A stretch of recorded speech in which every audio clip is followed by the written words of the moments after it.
ভূতের লালবাস আট রক্তরাঙা রহস্য। এই গল্পটি সম্পূর্ণ কাল্পনিক এবং কেবলমাত্র বিনোদনের উদ্দেশ্যে রচিত।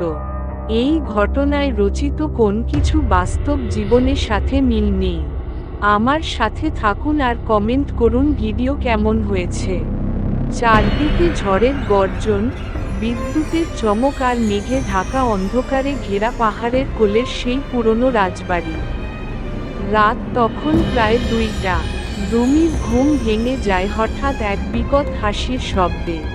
সেই একই হাসি, যেটা গত দিন ধরে তার ঘুমের মধ্যে ভেসে আসে। কিন্তু এবার সেটা স্বপ্নে নয়, একেবারে বাস্তব। রুমি ধীরে ধীরে বিছানা থেকে উঠে দাঁড়ালো। সে জানালার দিকে তাকাতেই দেখল, নিচের বাগানে লাল রঙের একটি শাড়ি পরে দাঁড়িয়ে আছে এক নারী। চুল খুলে স্থির হয়ে তাকিয়ে আছে বাড়ির দিকেই। কিন্তু সবচেয়ে ভয়ের বিষয়, তার মুখ দেখা যাচ্ছে না, যেন কিছু একটা ঢেকে রেখেছে। রুমি নিচে নামল। পায়ের আওয়াজ যেন আরো স্পষ্ট শুনতে পাচ্ছে সে।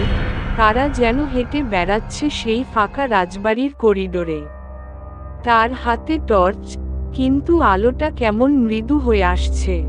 হঠাৎ একটা দরজার সামনে এসে থেমে গেল সেই পুরনো জাদুঘরের ঘর। রাজবাড়ির এই অংশে কেউ যেতে চায় না, লোকজন বলে এখানে আগেও কেউ ঢুকে আর বের হয়নি। দরজাটা হালকা ঠেলা দিতেই কড়কড় করে খুলে গেল। ভেতরে ঢুকে রুমি হিমশীতল বাতাসে কেঁপে উঠল। ধুলো জমা আসবাবপত্র আর ছেঁড়া পর্দার ভেতর হঠাৎ একটা লালচে আলো দেখা গেল ঘরের এক কোণে। কাছে যেতেই দেখতে পেল একটা আয়না। আয়নার সামনে এক লাল শাড়ি পরা নারী চুপচাপ দাঁড়িয়ে আছে। তার প্রতিচ্ছবি স্পষ্ট দেখা যাচ্ছে, কিন্তু বাস্তবে সামনে কেউ নেই। রুমি চিৎকার করে উঠল। পেছনে ঘুরতেই আবার সেই বিকট হাসি।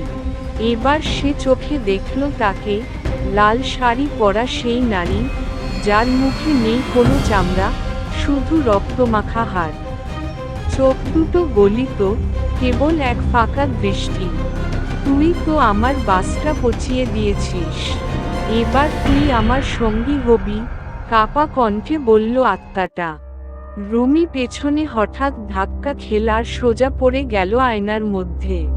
হ্যাঁ, সে পড়ে গেল এক বিকল্প জগতে, যেখানে সবই লাল রঙে ঢেকে আছে। চারদিকে মানুষের কান্না, বাচ্চাদের আর্তনাদ, আর অন্ধকার। সেখানেই রুমি বুঝতে পারল, এই আত্মা শুধু একজন না, বহু বছরের জমা অভিশাপের প্রতিচ্ছবি।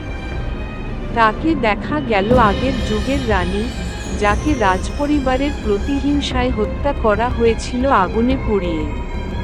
মৃত্যুর আগে তার গায়ে ছিল এই লালবাস, যেটি এখন এক অভিশপ্ত আত্মা হিসেবে ফিরে ফিরে আসে প্রতিশোধ নিতে।